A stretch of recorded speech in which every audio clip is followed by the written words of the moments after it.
야, 너 지금 읽고 있는 거 지금 의미 파악이 제대로 되고 있어?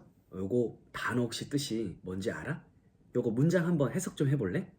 이거 문장 해석 한번 적어볼래? 자, 아이들이 원서를 읽고 있을 때 혹시 이렇게 질문을 한 적이 있습니까? 혹시 가슴이 막 철렁하시나요?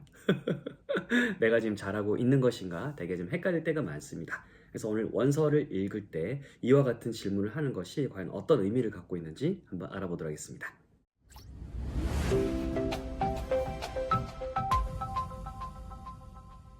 홍공 후짜. 네, 안녕하세요. 반갑습니다. 홍공TV의 홍공쌤입니다. 진짜 오랜만인데, 오랜만이라 하더라도 굉장히 좀 자주 영상 올리는 것처럼 자연스럽게 묻어서 이렇게 촬영하고 올리려고 합니다.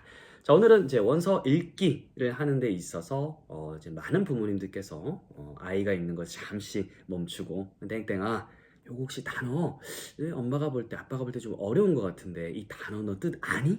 라고 이렇게 아이의 독서를 끊고 이렇게 중간중간에 이렇게 질문을 하는 것. 이것이 과연 이제 괜찮은지 어떤 의미를 지닌지 요거에 대해서 제가 좀 짧게 이야기를 드리려고 합니다. 일단은 이 부모님이 이 아이의 독서를 이제 끊는 데는 부모님의 어떤 의문 혹은 이제 걱정이 있겠죠, 그죠? 과연 애가 지금 제대로 하고 있는가에 대해서 어른으로서 체크를 하는 거죠.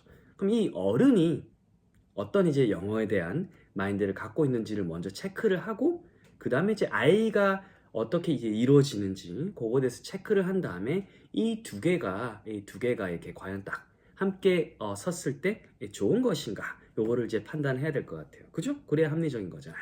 일단 어른이 아이가 이렇게 하는 걸 이제 멈춰 세운다는 것은 어른이 생각할 때 드는 의문이라든지 이런 것들이 아이가 생각하는 것보다 좀 더 그래도 좀 맞다, 올바른 방향이다 이렇게 생각을 하는 것에서 출발을 할 것 같아요.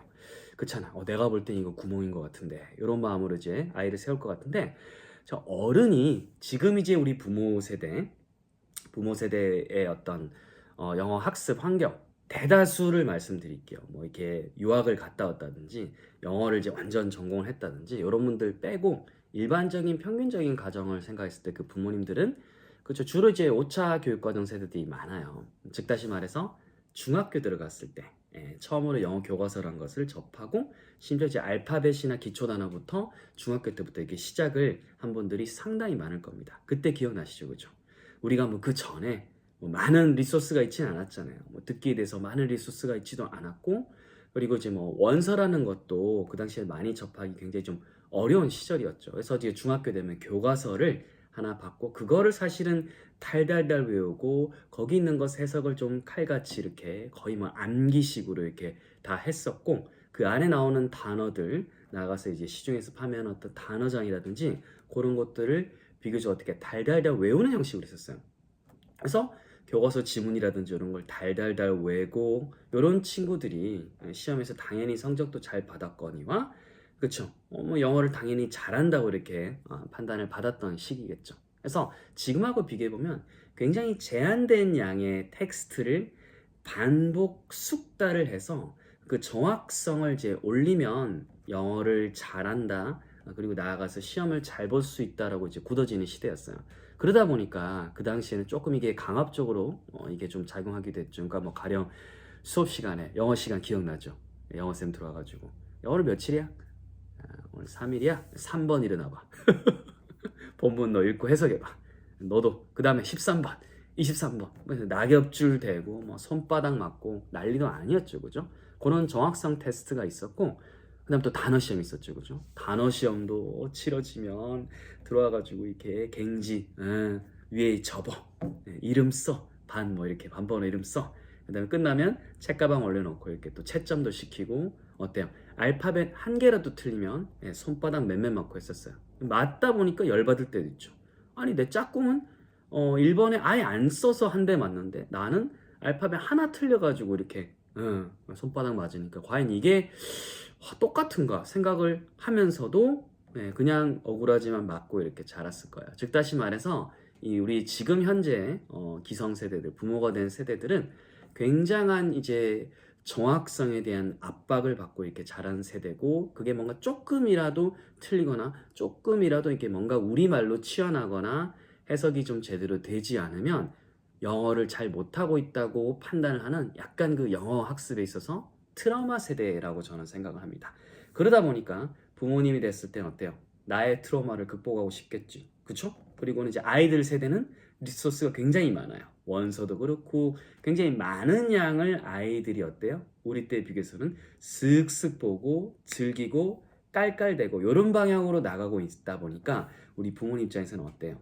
내가 볼 때 학창 시절에 알파벳 하나라도 틀리고 이러면 뭔가 구멍이던 시절 것이 자꾸 생각이 나죠. 그래서 애가 뭔가 재밌게 보고는 있는 것 같은데 분명히 저 단어는 내가 그래도 학창 시절에 가서 조금 공부했을 때 이거 초등학생한테 좀 어려운 단어 같기도 하고 어떻게 좀 물어봐야 될 것 같아. 그래서 어때요? 부모님 입장에서는 구멍이라고 판단하는 거죠. 즉 정확성의 어떤 세대에 있어서는 이 구멍이 생길 수도 있겠다 싶어서 그 이제 트라우마가 작동을 하는 거죠. 그래서 아이한테 참다가 이 마음이 견디질 못하는 거예요.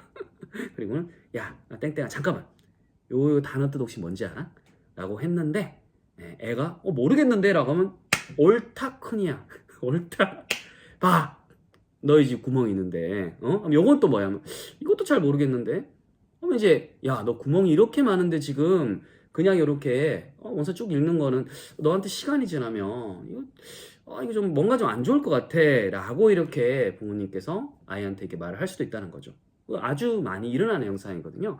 자 근데 이게 사실은 안 좋을 수 있다는 거예요. 무슨 말이냐면 우리 때보다는 텍스트 확실히 많이 늘었고 리소스도 많고 그렇죠. 이게 뭐 그냥 텍스트뿐만 아니라 이미지나 영상과 같이 이렇게 곁들여서 나오는 경우가 아주 많을 거예요. 그럼 아이들은 글로 보면서 이해할 수도 있고 그 안에 있는 어떤 소리나 뭐 그 사람들의 영상에 나오는 표정이라든지 혹은 맥락이라든지 여러 가지 맥락 컨텍스트를 사용을 해서 컨텍스트 안에서 여러 가지 클루드를 사용을 해서 전체적으로 이해를 하고 있는 거예요. 전체적으로 이해를 하고 그걸 가지고 즐기고 감상을 하는 단계에 있는데 총체적으로 즉 다시 말해서 구멍이 조금씩 있다 하더라도 그것을 아이의 입장에서는 누르는 거예요. 워낙 재미있고 자기는 전체적으로 이해가 되니까 한두 개 정도 뭐 단어 몰라도 크게 개의치 않는 거죠. 즉 애매모호함을 아이는 누르면서 전체적인 것을 파악해서 즐거움을 얻고 있는데 즉 영어에 있어서 참 어떻게 보면 즐거움을 느끼고 있는데 엄마는 어때요? 저 멀리 서 있는 거죠. 정확성 세대에 어떤 그것의 충격으로 인해서 갖고 있는 자신의 어떤 불안감이 몇십 년이 지나도 이렇게 기제가 작동하는 거죠. 그래서 아이가 하는 것에 대해서 야 너 이거 알아? 야 이거 어떻게 돼? 모르겠지. 야 이거 알아야 돼. 라고 이렇게 작동을 하게 되는 거야. 그래서 아이가 유창함을 가지고 즐겁게 깔깔대면서 보고 있으면 사실은 지장이 없을 정도의 수준의 단어 이런 거 그 정도만 있고 나머지를 가지고 충분히 이해하고 있고 재밌다라고 하는 거야. 그래서 가끔 부모님 볼 때 우리 애가 독서 레벨이 분명 이게 레벨이 아닌 것 같은데도 이 책은 너무나 재밌게 읽고 있는데 이걸 어떻게 되냐? 애가 재밌어하고 전체적으로 쭉 지속적으로 이어나간다고 하는 것은 아이가 몇 개의 클루가 좀 부족하더라 하더라도 전체적으로 이해를 하고 있다는 거야. 그러니까 재미를 느끼고 아이가 지속적으로 뭔가 하고 있다는 것은 부모의 관점에 봤을 때는 구멍들이 보이겠지만 아이는 그 구멍을 상쇄하고 나머지 것들을 구슬을 꿰어가지고 진행을 하고 있다는 거니까 그럴 때는 이 아이의 어떤 기쁨을 이제 누리고 있다는 것은 하나의 성공 사례인데 이런 성공 사례, 성공 경험을 굳이 끊어가지고 너 이거 모르지? 너 이거 알아? 모르지? 라고 그걸 끊어가면서 그 경험을 잘라서 분절시키고 그걸 실패 경험으로 만들면 안 된다는 겁니다. 자, 그렇기 때문에 이렇게 뭐 끊고 물어보시는 것은 아이가 만약 즐기고 있다고 하면 애가 지금 잘 놀러가면서 정말 전체적으로 잘 자라고 있는 거구나. 그러니까 내가 해서는 안 될 거구나 라고 이해를 하시고 접근을 하는 게 좋고요. 만약에 아이가 너무 이제 이렇게 지장이 있는 단어가 많아서 도저히 진도가 안 나갈 것 같다. 엄마 나 좀 힘들어. 이런 신호가 있을 때는 그때는 끊고 어휘에 대해서 이게 좀 상당히 많은 어휘가 좀 빵꾸가 났구나.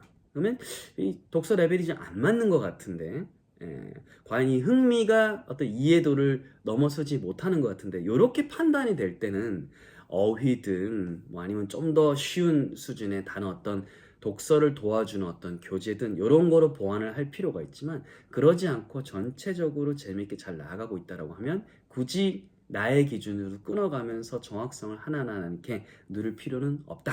특히나 초등 저학년 때 더더욱 그래서는 안 된다라고 제가 말씀을 드리고 싶어요. 자, 이렇게 해가지고 뭐 다양한 케이스가 있고 다양한 수준에 따라서 다양한 환경에 따라서 어떤 우리 아이만의 어떤 그 기준이 좀 있을 것 같아요. 여러분들이 생각하는 우리 아이의 어떤 수준과 흥미 이런 것들을 잘 반영하셔가지고 분쟁이 일어나지 않도록 잘 판단하시고 이행을 하시면 좋을 것 같습니다. 저는 앞으로도 계속 해가지고 이렇게 영상을 제작을 하고 또 이렇게 올리도록 하겠습니다. 네, 좋아요 그리고 뭐 이렇게 댓글 너무나 감사드리고요. 그리고 구독 2번 누르면 안 돼요. 구독 해지됩니다. 그래서 구독도 많이 이렇게 해주시고 홍공 TV 많이 알려주시면 감사하겠습니다. 저는 또 다음 영상에서 뵐게요. 홍공 후짜.